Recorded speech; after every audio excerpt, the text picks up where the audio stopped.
नमस्कार, आप देख रहे हैं न्यूज नेशन और इस वक्त हम आज के मुद्दे में बड़ी बहस करने जा रहे हैं कि आखिर क्यों धर्म के साथ खिलवाड़ हो रहा है, क्यों हम राम का नाम बदनाम कर रहे हैं इन स्वयंभू धर्म गुरुओं के माध्यम से। और सवाल अहम है, जिस पर आंख मूंद कर भरोसा किया उस पर संगीन इल्जाम लग गए। आसाराम को उम्र कैद की सजा सुनाई गई है।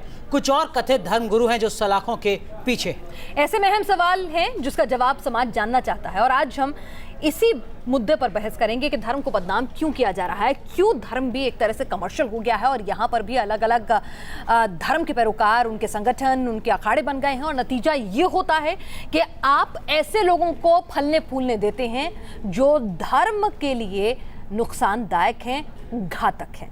सबसे पहले रिपोर्ट देखिए, फिर इस पर बहस करेंगे कि आखिर कमी कहाँ है।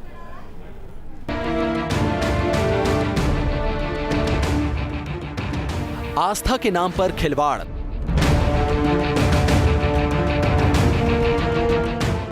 धर्म के नाम पर भक्तों को धोखा।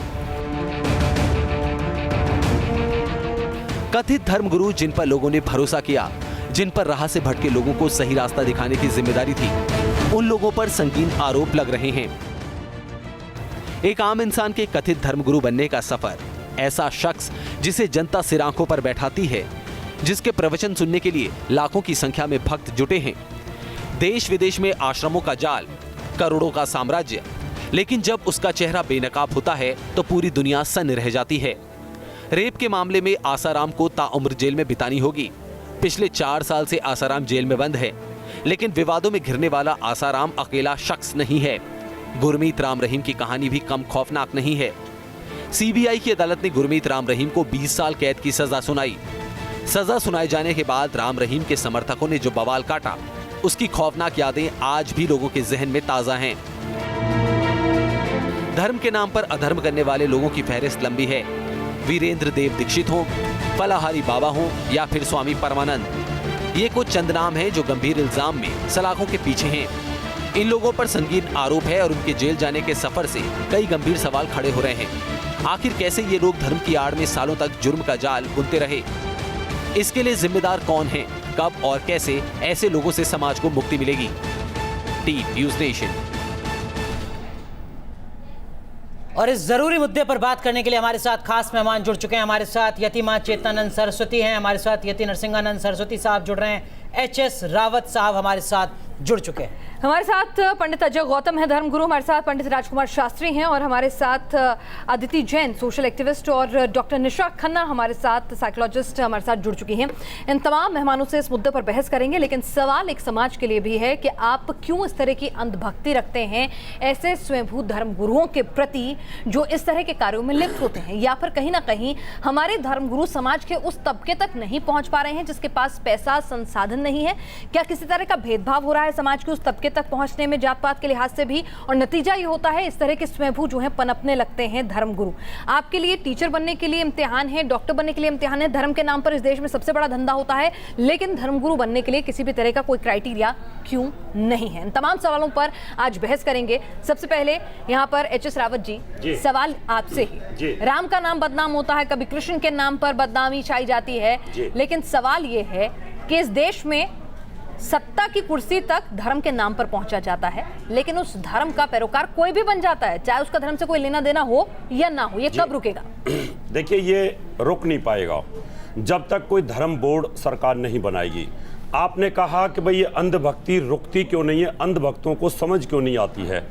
आप देखिए, अगर किसी गुरु के पास अगर उस देश का प्रधानमंत्री जाए, उस राज्य का मुख्यमंत्री जाए, वहाँ के 200-300 IAS IPS उनकी सेवा में खड़े हों, वो जाकर के 50-50 लाख रुपए देते हों, तो जनता अपने आप जाकर के मत्था टेकेगी। अगर इतना बड़ा विश्व हिंदू परिषद का नेता अशोक सिंघल अगर वहां जाते हैं और जाकर के बोलते हैं कि बापू निर्दोष है, अगर सुब्रमण्यम स्वामी वहां जाकर के बोलते हैं निर्दोष है, अगर वहां पर जेठ मलानी जाके तो पेशा है भाई, नहीं पेशा नहीं, तो अगर कोई डॉक्टर भाई डॉक्टर जो है वो तो हर एक का इलाज करेगा। अशोक जी तो नहीं है, बड़े बड़े नेता वहां गए जाकर के इनके स्टेज पर, वो तो नहीं है ना। अगर वो जाएंगे, सुन लीजिए मेरी बात, जब वो जाते हैं तो मैं भी जाऊंगा। अगर मेरा नेता जाएगा तो मैं भी जाऊंगा, बड़ा आदमी जाता छोटा जाएगा। इसलिए अगर इनको शिकंजा इन पे कसना है तो सरकार एक धार्मिक बोर्ड बनाए, और बोर्ड में वहां कम से कम कोई रिटायर्ड जज हो। प्रधानमंत्री, चीफ मिनिस्टर, आप सब लोगों के पास भी आते हैं क्या? नहीं, हमारे पास नहीं, हमारा दायरा क्यों नहीं आते? हमारे पास दायरा नहीं है। क्यों नहीं अगर आते? अगर वो आ जाए हमारे पास तो नहीं, हमारा आपके भी पास शायद भी तो इतना ही ज्ञान काम हो है, जाएगा। आपका भी तो इतना अरे ज्ञान है। अमिताभ बच्चन अगर किसी मंदिर में तो चला वही तो जाता है पूछ तो रही उसमें हूँ ज्यादा पूजा शुरू हो जाती तो वही तो है। पूछ रही हूँ। सलमान खान किसी में चला क्यों जाता है नहीं वहाँ ज्यादा जाते? पूजा हो जाती है। क्यों नहीं आते? अगर मान लो लेकिन नरसिंहानंद सरस्वती जी, ये बात तो आप मानेंगे ना कि एक संत के तौर पर हर कोई ये चाहता है कि उसके पास मुख्यमंत्री, प्रधानमंत्री, तमाम मंत्री, सांसद, विधायक आते रहे, लाल बत्ती का काफिला वो उसके साथ। संत नहीं चाहता, वो व्यापारिक जो है अपना मीडिया तो ये जो लोग तमाम होते हैं, ये कौन है फिर? वो संत नहीं है। देखिए जो नेताओं, देखिए जिनके पास इतने नेता चक्कर काट रहे हैं वो संत किसी तरह से नहीं है। ये दूसरी आसाराम बात है। कौन है?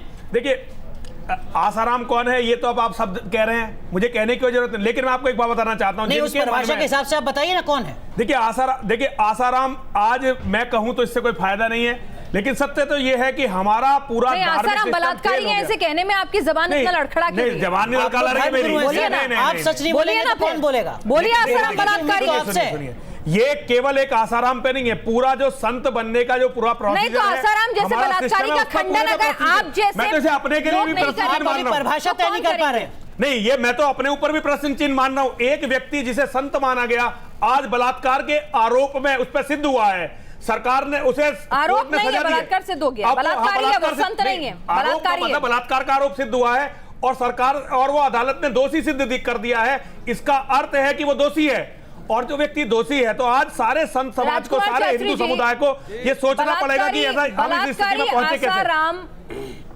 के जी। समर्थन में आप कैसे खड़े हैं? नहीं देखिए पिनास, ऐसा है कि अभी एक निचली अदालत का फैसला है, निचली अदालत ने उनको बलात्कारी माना है, लेकिन सबसे अंतिम फैसला सुप्रीम कोर्ट का फैसला होता है। तब तक तो बलात्कारी है ना, और तब नहीं, तक तो बलात्कारी है देश के कानून के हिसाब से, तब तक वो देखिए, बलात्कारी है। अगर देखिए, निचली इस अदालत का फैसला मान्य नहीं अभी- होता अभी तो वो तो ये- कैदी जैसे नहीं। कपड़े नहीं पहनते, अपना हाँ। चोला पहनकर बैठे नहीं, होते। अभी- अगर अभी तो- अदालत का फैसला मान्य नहीं होता तो अभी कैदी तो ये- नंबर 130 नहीं बन जाता आसाराम। और अभी- अगर अदालत का फैसला मान्य नहीं होता तो अब तक हम ये कह रहे थे कि आरोपी आसाराम, आज मैं कह रही हूँ बलात्कारी आसाराम। तो ये मत कहिए कि आपको इंतजार है। अदालत के नेत्र नहीं है, अदालत की श्रद्धा नहीं, अदालत के कान है, वो सुन करके अपना फैसला देती है। अदालत अपनी आप जगह अदालत अदालत के की अवमानना कामकाज कर पर रहे हैं। सवाल खड़ा कर रहे हैं। लेकिन यह भी आप अरे कह जब सकते कानून हैं गंदा होगा तो फिर तो कि सवाल अंतिम उठाए फैसला जाएंगे। सुप्रीम कोर्ट का फैसला आतंकवादियों के लिए होता है। कानून कुछ और और होता है, बहुत दूसरों के लिए ऐसी कानून अदालत कुछ ऐसा है, और आप होता लोग है। पहले तो मैं आपको निचली एच.एस. अदालत रावत के जी और किए गए राजकुमार फैसले शास्त्री जी, हाई कोर्ट में आप दोनों को जाकर के एक बदल मिनट गए हैं। पहले आप सुनिए। और न्यूज सुप्रीम नेशन एक कोर्ट में भी जिम्मेदार जाकर के चैनल है, बदल गए हैं। हम किसी भी अभी तरह से आप ये अदालत की कहते हैं अवमानना कि नहीं पुण्य करते हैं। के अदालत के पाप भारी हो रहा है। अवमानना नहीं है। अवमानना नहीं है तो और क्या है? किस आधार पर आप कह रहे हैं कि आतंकियों के लिए अलग कानून है? रावत साहब, किस आधार पर आप कह रहे हैं कि अलग कानून है? दिया तो मैं हाईकोर्ट जा सकता नहीं, हूं। विरोधाभास की आधार क्या है? मुझे वजह क्या है? एक मिनट, आप कह रहे हैं अदालत के कान नहीं है, हक नहीं है, अदालत का धर्म नहीं है, क्या बात बोल रहे हैं? क्यों ना जा रहा है छोड़ दिए जम्मू कश्मीर से? ये अवमानना नहीं है तो क्या है, जरा बताइए। आप न्याय पर सवाल खड़ा कर रहे हैं, आप फैसले पर सवाल खड़ा कर रहे हैं। आज प्रजा साध्वी के लिए कौन जिम्मेवार है तो इसके उसी लिए? अदालत ने छोड़ा उसे भी। अगर को न्यायालय छोड़ा, को ये लेकिन लगता कौन उसकी कि मेरे 10 साल फैसले लेके पर आएगा किसी यहाँ पर? प्रकार का ऐसा उसका है, खड़ा ना हो। बर्बाद हो गया। ऐसा है, और मुझे मक्का मस्जिद में मारे गए उन बच्चों का बचपन कौन लौटाएगा? न्यायालय ने इस बात जो मक्का मस्जिद में मारे गए। एच.एस. रावत जी, एच.एस. रावत जी, आप ये कह रहे हैं कि आसाराम निर्दोष है? देख लीजिए आप क्या कह रहे और हैं। हमें पूरी उम्मीद गलत फंसाया गया और आप ये कह रहे हैं? विश्वास, हमारा विश्वास जीतेगा। कौन है आसाराम आपके मुताबिक? मैं उनसे दीक्षा नहीं ली। इस लेकिन फैसले के बाद उन्होंने जो आसाराम पाप कौन है किया, आपके मुताबिक? जो पाप किया उनकी सजा उनको मिल गई। पापी है? पापी है लेकिन ये आसाराम, बताओ, पापी है? साध्वी, आपसे मैंने क्या पूछा? आसाराम बलात्कारी है? आसाराम तय कीजिए, पापी है या नहीं है? उसका जीवन कौन देगा वापस? रावत साहब, पापी है या नहीं है? तय कीजिए। बलात्कारी है आसाराम, पाप करेगा तो पापी है, पाप करा, पाप किया तो पापी है। पापी है आसाराम, बलात्कारी है। बलात्कारी में नहीं विनाश जी, बोलता। विनाश जी, आप ये देखिए आरुषि हत्या के आरुषि मर्डरकांड में एक्ट में सजा यह बात घोषित की गई कि उसी ने और उसको सजा भी दी गई, उसके मुताबिक और जाकर के हाई कोर्ट से बरी हो गए। आप उनको क्या कहेंगे? कौन से लगते हैं? असीमानंद महात्मा असीमानंद को क्या कहेंगे? साध्वी प्रज्ञा के क्या कहेंगे? कर्नल पुरोहित, अरे कितने ऐसे व्यक्ति हैं जो जाकर के हाई कोर्ट में बरी हो गए हैं, उनको आप क्या कहेंगे? बताइए, अपराधी कहेंगे या निर्दोष बरी होंगे तब बरी होंगे। फिलहाल वो कैदी नंबर 130 है, फिलहाल वो बलात्कारी है, फिलहाल वो पापी हैं। एच.एस. रावत जी ने भी कहा है। गौतम साहब, रावत जी की अपनी परिभाषा और कुछ भी बोल एक सकते मिनट, हैं। राजकुमार जी, आपको मालूम है कि 2017 में 376 में दिल्ली में कितने केस रजिस्टर्ड हुए थे? मैं आपको बता देता हूँ 2176, लेकिन आपका फोकस इन 2 केसों में क्यों है? क्योंकि आप लोगों को एक ऐसी अपॉर्चुनिटी मिल गई है, इस अपॉर्चुनिटी को कैश करके कहते हैं अंधे के हाथ बटेर लग गई, मीडिया के हाथ ये केस लग गए। अब इन 2 केसों की आड़ लेके आप इतना अटैक करें। Please allow me to complete my submission, please. कैसी बात कर रहे हैं sir? Allow me for complete my submission, please. कहिए। अब आप क्या करेंगे? इन 2 केसों को लेके इतना हिंदू रिलीजियस प्रैक्टिस को टारगेट करेंगे, इतना ज्यादा करेंगे। आप कहेंगे देखिए आश्रम क्या होता है जहां लड़की का रेप होता हो, बाबा कौन होता है जो रेप करता हो, संत क्या होता है जो ये करता हो। मैं ये कहता हूँ जाकिर नायक को भूल गए। यही मीडिया थी जिसमें जाकिर नायक के मुद्दे लगातार उठते थे, लगातार दिखते थे। आप कथित संतों के अपराधों को छुपाना चाहते हैं। अजय गौतम जी, आपकी हमदर्दी उस 16 साल की बच्ची आप एक काम करिए, अजय गौतम जी बालियाओं के अपराधों को छुपाना चाहते हैं। अजय गौतम जी एक मिनट शांति रखिए, राजकुमार शास्त्री जी एक मिनट शांति रखिए। यानी कि ये बात कर लें, अगर अपने घर में कोई कमी है तो उसे मत दिखाओ, उसे मत दिखाओ। अगर कथित संत है तो ना दिखाया जाए। बाकी दूसरे जो फादर है जो केरल में 30 साल तक उसके नन के साथ बलात्कार करता रहा, जाकिर नायक भूल रहे हैं। अजय गौतम ऐसे ढेरों मुद्दे हैं जिन पर लगातार चर्चा हो रही है। और उसको मार के उसकी लाश अदिति जैन हमारे साथ बेटी नहीं है क्या? अदिति आपको लगता है कि जब तक हम दूसरे धर्मों में क्या हो रहा है ये झांकते फिरेंगे और इसी तरह से अपने कुकर्मों को छिपाने के लिए दूसरे का सहारा लेते रहेंगे, समाज नहीं सुधरेगा? देखिए, सबसे ये दुखद और भयंकर घटनाएं हो रही हैं और जितना हम इसके बारे में सोच रहे हैं, ये काम एक कानून का है, ये काम अदालत का है। अदालत ने अपना काम किया है, वो लोग जानते हैं इसके लिए क्या सज़ा होनी चाहिए। मैं तो डेफिनेटली कैपिटल पनिशमेंट के अगेंस्ट हूँ हमेशा से, क्योंकि मुझे लगता है जो चीज़ हम कर नहीं सकते वो हम ले नहीं सकते, हम जिंदगी किसी को दे नहीं सकते। पर जब अगर हम पॉजिटिव इसमें से देखें, जब हम कैपिटल पनिशमेंट देते हैं और ये आरोपी जो हैं जब ये जेल में जाएंगे तो इन्हें पल पल चिन चिन मरना पड़ेगा, इनको पश्चाताप होगा, ये एक बनेंगे example. But the thing is हम सबको इस समय देखिए, मैं आप लोगों से एक निवेदन, आप लोग मेरे को प्लीज अपनी बात पूरा कहने दें, मेरी बात पूरी सुन लें। ये काम ये नहीं है कि ये हिंदू धर्म में हुआ और ईसाई में और मदरसों में हुआ। आप प्लीज एक भी चीज ऐसी होती है तो आवाज उठाइए इसके विरोध में। कश्मीर में हुआ है, वहां की कश्मीरी बेटियों के लिए उस समय आपकी आवाज नहीं उठती, क्या हाल हुआ पूछना चाह रहा हूं। प्रवचन कर रही है, सारी बातें ठीक हैं, आप अपने धर्म का पालन कर रही हैं। मैं आपसे पूछ रहा हूं, क्या आसाराम बापू के इस घटना से पहले कोई रेप नहीं हुए? क्या आसाराम बापू के इस घटना के बाद कोई रेप नहीं हुए?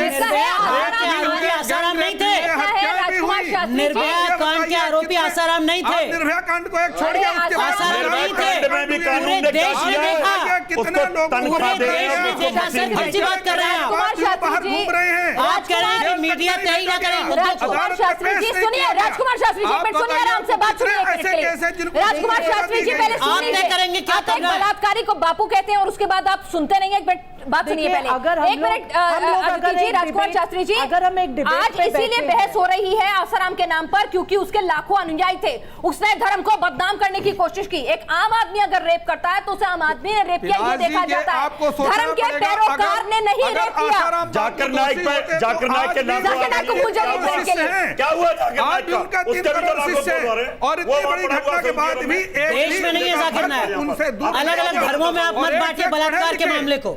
इससे ज्यादा शर्मनाक बात कुछ नहीं हो सकती। आप बलात्कार को धर्म के चश्मे से देख रहे हैं, धर्म के चश्मे से देख रहे हैं आप बलात्कार। मदरसे में क्या क्रूरता की गई है? निशा खन्ना हमारे साथ मनोचिकित्सक निशा खन्ना भी इस वक्त साथ हैं। निशा जी जरा ये बता दीजिए, आखिर एक आम आदमी, पढ़ा लिखा आदमी, बड़े बड़े आईएएस ऑफिसर, चलिए नेताओं का तो समझ में आता है कि उनके वोट बैंक की पूरी राजनीति होती है, आखिर कौन सी मनस्थिति होती है कि एक पढ़ा लिखा आदमी भी, ये बड़े तमाम ज्ञानी भी आसाराम जैसे बलात्कारी का सपोर्ट करने बैठ जाते हैं? क्या कौन सी पट्टी पड़ती होगी मानसिक तौर पे, अगर इसे समझने की कोशिश करें हम, कि तर्क पीछे छूट जाते हैं? हिंदुस्तान में बिल्कुल, हिंदुस्तान में हम सब इमोशनल फूल है और इमोशंस के साथ खेलना जो है ना, इन गुरुओं का काम है। जितने भी यहाँ धर्म गुरु बैठे हैं, आप खुद कितनी देर से बहस कर रही हैं और उनके मुंह से ये सुनने की कोशिश कर रही हैं कि कोई भी ये माने कि आसाराम बलात्कारी है। कोर्ट के चाहे लोअर कोर्ट में ही ये प्रूव हो गया है कि उसने बलात्कार किया है, बट हमारे यहाँ पर बैठे कोई भी धर्मगुरु ये मानने को तैयार नहीं है, अपने मुंह से ये कहने को तैयार नहीं है कि वो बलात्कारी हैं। तो आप समझिए हमारी बुद्धि किस तरह की है। हम क्योंकि आपने सुना ही नहीं ढंग से, आपने सुना ही नहीं, मैंने सुना है, बिल्कुल बिल्कुल सुना है। रावत जी मैंने आपकी बात से आपने सुना ही नहीं, मैंने भी बात सुनी और गौतम जी मैंने आपकी भी बात सुनी। अरे आपने सुना ही नहीं, बेकार की बहस कर रही हो। आप लोग चार या बहस में बैठते हो तो सुनो के बैठा करो। जितने धर्मगुरु इतना पैसा कैसे बना लेते हैं, क्या आपको नहीं पता? क्या आपको नहीं पता पहले धर्मगुरु कैसे होते थे? पहले धर्मगुरु कैसे होते थे? बहस को सुनो ढंग से, तब जाकर के सुनो बहस को प्रॉपर बोलिए। आपको लाखों करोड़ों लोग देख रहे हैं कि आप क्या बोल रही हैं, आपका IQ लेवल क्या है, आपको पता ही नहीं क्या बोला गया। अभी पनाज जी ने क्या पूछा था मेरे सर में, क्या जवाब दिया? मुझे पता है। दोबारा बोल दीजिए आसाराम बलात्कारी। मैं क्यों बोल दूं दोबारा? इनके कहने से बोलूंगा, इनके कहने से बोलूंगा क्या? एक बार बोल दो। ये इनका है क्या? अरे सुनाई नहीं दिया उन्हें। ये पैनलिस्ट है, पैनलिस्ट है। अरे नहीं सुनाई, बोल दो यार, इनका IQ लेवल बोल दो। आप कौन होते हैं? सभी से बात कीजिए, आप कौन होते हैं कहने वाले? उनका IQ लेवल क्या है? ये आप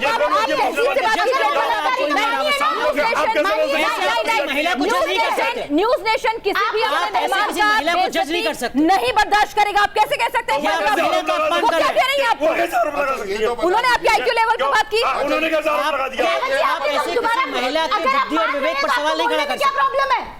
अरे अच्छा सुन तो लीजिए देवी जी, सुन लीजिए। महमूद फारूकी रेप केस के बारे में पता है आपको?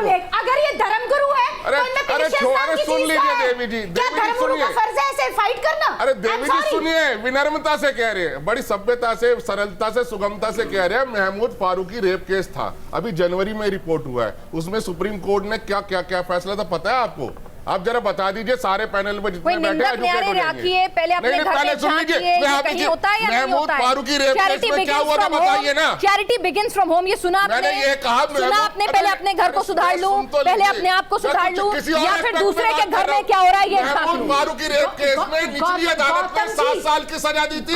एक बात बोलूंगी, अगर आप अपने आप को धर्मगुरु मानते हैं, अब बता दीजिए गौतम साहब, इसका मतलब आप कह रहे हैं कि आसाराम बलात्कारी आप मुझे बताइए, अगर कोई इंसान रेप करता है तो उसकी मनोस्थिति क्या होती है? आप मुझे बता दीजिए। आप पढ़े लिखे हैं ना, मैं तो डॉक्टर हूँ। आप मुझे बता दीजिए, अगर कोई रेप करता है तो उसकी मनोस्थिति क्या होती है? आप मुझे बता दीजिए। चौराहे पे फांसी दे दीजिए, हम आपके साथ चलेंगे, फंदा भी हम खरीद के ले आएंगे। कोई किसी के पाप का समर्थन करने नहीं बैठा, बहुत क्लियर है। हमारी प्रॉब्लम वहां है जहां 1 या 2 केस को आप जो है एक वो केस हिस्ट्री बना के, केस स्टडी बना के पूरी हिंदू रिलीजियस प्रैक्टिस को टारगेट करोगे। Not be permissible and it cannot be acceptable। लाखों लोगों के विश्वास के टूटने की बात है। चेतनानंद जी, अगर यहाँ पर मैंने कहा बहस में कि जो पकड़ा जाए चौराहे में फांसी दो।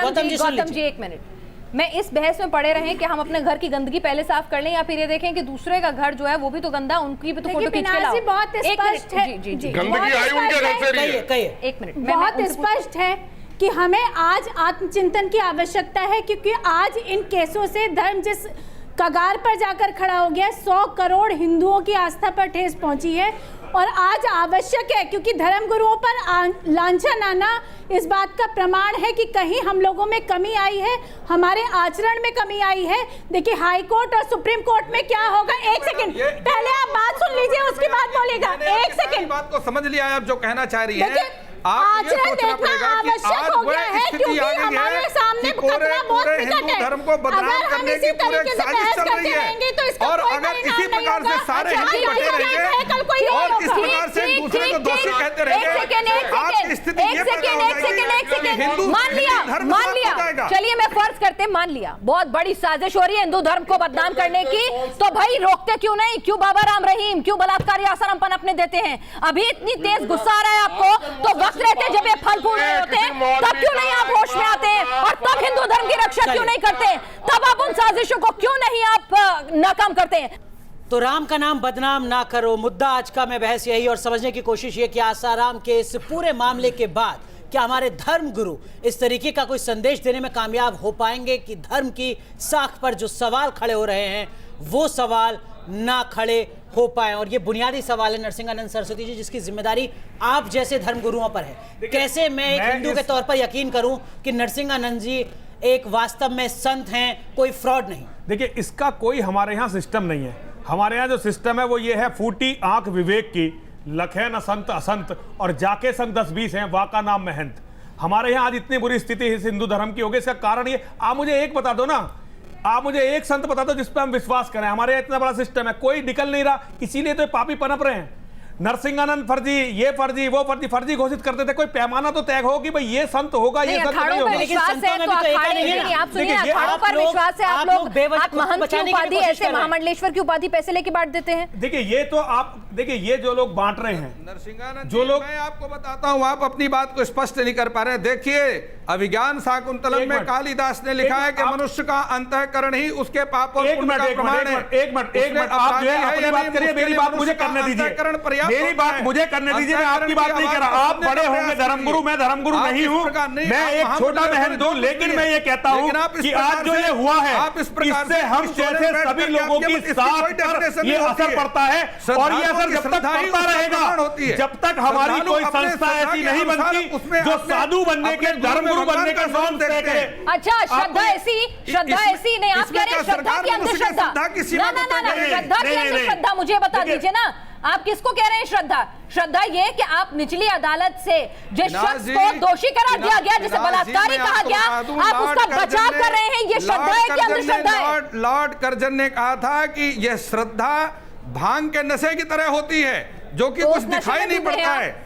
और यह जो है, स्वयं तुलसीदास जी ने भी इसको कहा कि श्रद्धा और विश्वास ये वो चीज है जिसकी कोई डेफिनेशन नहीं होती है। असल में हकीकत यह है कि सच से दूर भागने की कोशिश है, नैतिकता को भुलाने की कोशिश है। अगर कोई आरोप लगा है तो ये ईमानदारी से कहना चाहिए कि हाँ, हम इस आरोप को स्वीकारते हैं, सच को दबाया जा रहा है के साथ अपने लड़कों को बढ़ा रहे हैं और बड़े सवाल खड़े कर रहे हैं।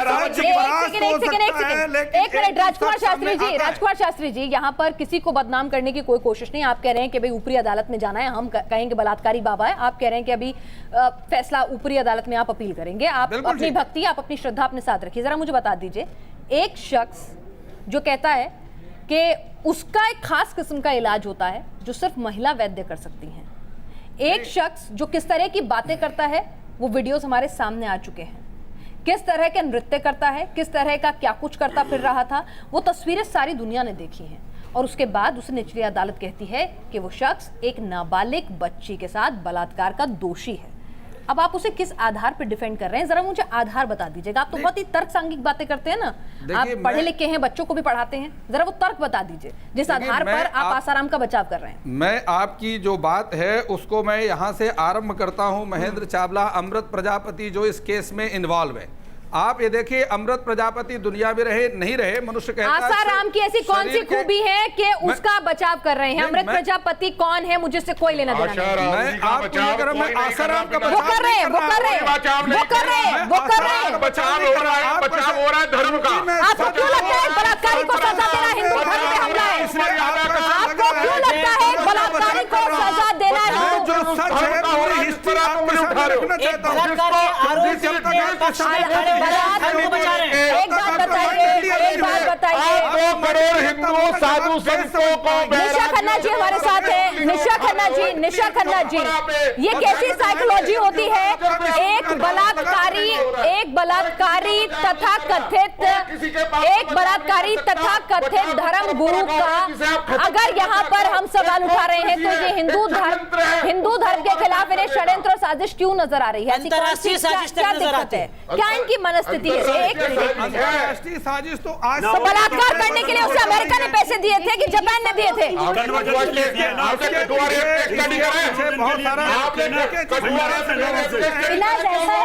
बापू का कुछ पैसा है जो कि व्यापारियों के पास लगा हुआ था।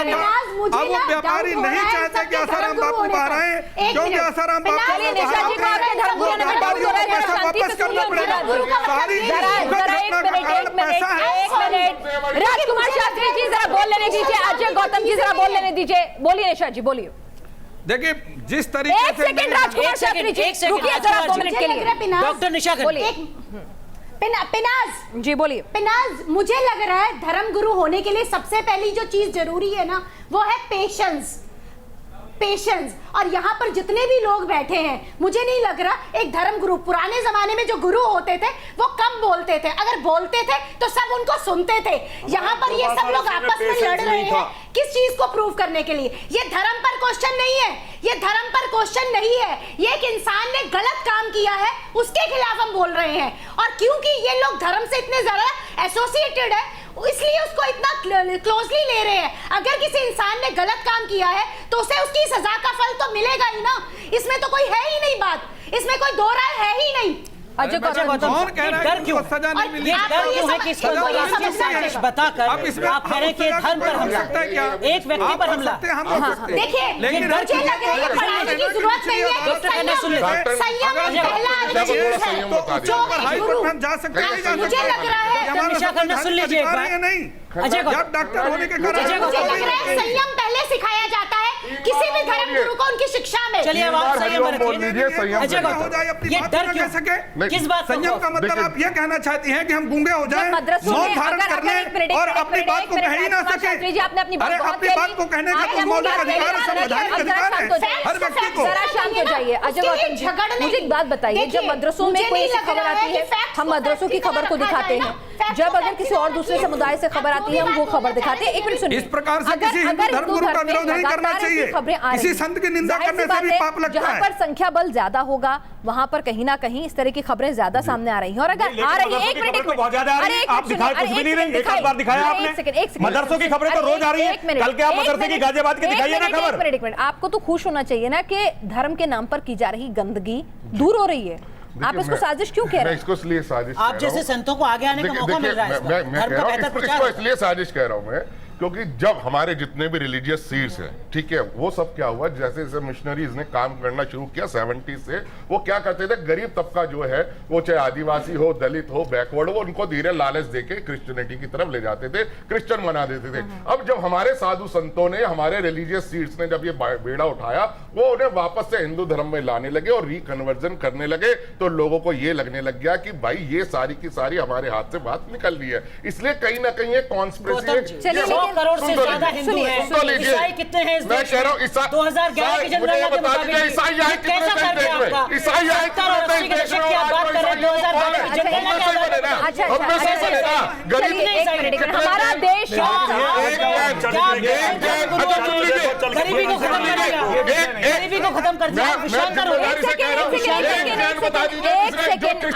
अच्छा एक बात बताइए, अच्छा सुनिए, नाकामी रही है जो क्रिश्चियन आप जैसे धर्म गुरुओं की नाकामी रही है।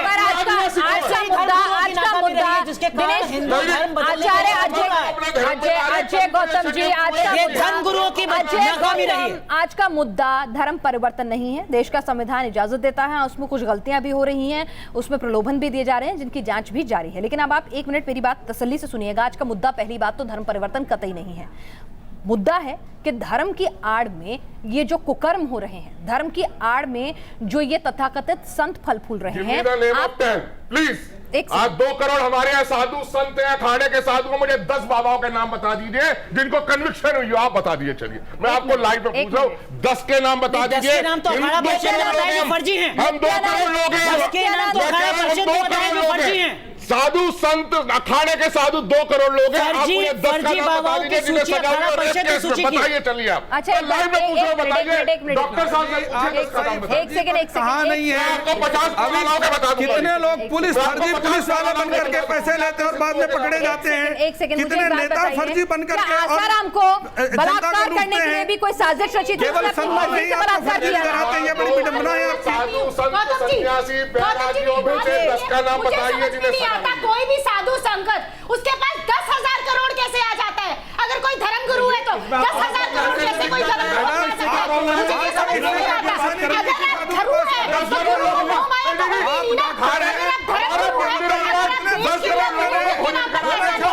तो देते हैं और अगर देश के 10 करोड़ लोगों का मंदिर बट हमारे बद्रीनाथ चले जाइए, केदारनाथ चले जाइए, चार धाम यात्रा में हजारों लाखों लोगों को आप मंदिर और मठ भोजन कराते हैं, उसका पैसा आप देती है क्या? आपको क्या जलन हो रही है पैसे को लेकर? किसी के पास पैसा आता है? धर्म का पैसा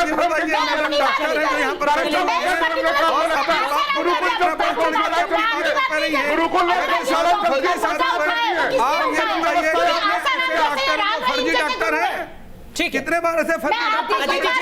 अदिति जैन आप कुछ कहना चाह रही हैं? टॉपिक से भटक रहे हैं। मैं टॉपिक से नहीं भटक रही, मुझे पता है मैं यहाँ राम रहीम और आसाराम की बात कर रही हूँ। फर्जी डॉक्टरों की लिस्ट आप बाहर निकाल रही हैं। अदिति जैन आप कुछ कहना चाह रही फर्जी हैं? डॉक्टर फर्जी डॉक्टर हैं। आप डॉक्टर नाम बताइए ना, मैं तो समाज को दे रही हैं, क्यों नहीं मुझे दे रही हैं? राजकुमार जी आपकी नजरों के नीचे ये फलते फूलते हैं ना, आसाराम, राम रहीम, आपकी नॉलेज में फलते फूलते हैं ना। देखिए बात आप लोग तो हिंदू धर्म के रक्षक है ना। मैं ये कह रहा हूँ, आप तो हिंदू धर्म के रक्षक है ना। देखिए राम रहीम का, Ram Rahim nothing to do with Hinduism. कहां से आता है? उसने अपना पंथ बना रखा था, उसका पूरा नाम था राम रहीम इंसान, पता नहीं क्या क्या था, उसका हिंदू था ही नहीं, वो किसी हिंदू रिचुअल को मानता था। भी क्या ये बात पता है कि वो हिंदू नहीं था? आप ईमानदारी से कहिए, किस चीज को? उसके लाखों समर्थकों को क्या ये बात पता है कि वो हिंदू नहीं था? सबको पता है, को मानते ही नहीं है तो जो मानता ही नहीं सनातन को। अदिति जैन और आसाराम कौन था? हिंदू था कि नहीं था? एक आदमी को लेके आप पूरे धर्म की परिभाषा पर रामपाल कौन था? आप कहिए कि रामपाल कौन था? गलत है क्योंकि धर्म नैतिकता से जुड़ा होता है। रामपाल कौन था? कि धर्म नैतिकता से जुड़ा होता है। नित्यानंद क्या ये आस्था से खिलवाड़ है सर, आप कहिए इस बात को। सर मैं इतना साहस लाइए, ईमानदारी लाइए।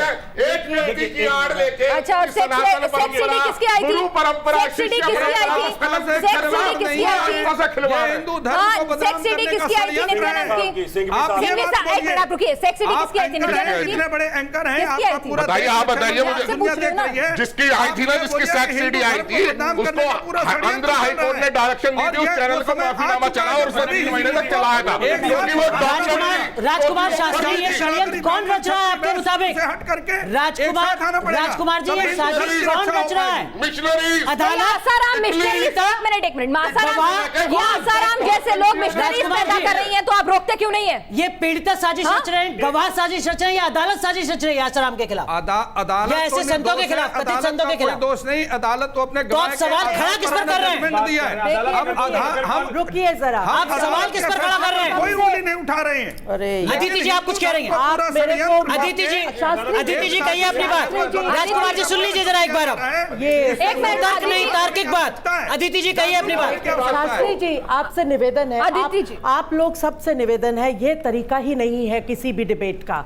आप लोग किसी को कुछ अपनी बात नहीं कहने कहिए देते। अदिति जी कहिए अपनी बात। देखिए आप मेरे को मौका दीजिए और मेरी पूरी बोलिए। बात होने दीजिए, वरना मैं नहीं बोल पाऊंगी। पहली बात, ये धर्म के ऊपर कोई भी ये वो नहीं है जिसे कहते हैं हमला। ये है ये चीज व्यक्ति विशेष को लेके है। दूसरी चीज आप ये बताइए, जब तक ये मेरा नहीं शास्त्री जी आप बहुत बोल रहे हैं, आप शास्त्री अरे आप ही बोल लीजिए, आप बोलिए, राजकुमार जी बोलने दीजिए। राजकुमार जी सुन तो लीजिए कम से कम। राजकुमार जी जरा सुनिए एक मिनट के, अदिति जी की बात आपने काफी बोल लिया। सर थोड़ा धैर्य राजकुमार जी, बरतिए, थोड़ा धैर्य बरतिए, थोड़ा धैर्य बरतिए सर, धर्म सिखाता है। अदिति जी हो कहिए, गया है, हम आपके सिवा कुछ नहीं कहिए समझ अदिति पा जी रहे हैं। कहिए अपनी बात। देखिए, जब तक आप मेरा तेरा करते रहेंगे तब तक ये प्रॉब्लम होती ही रहेगी। जब तक हम बुरे को बुरा नहीं कहेंगे तब तक ये प्रॉब्लम होती रहेगी। तीसरी चीज, जो ये धर्मगुरु जो ये हमारे वैदिक काल में होते थे, क्या वो प्रॉपर्टी बनाते थे?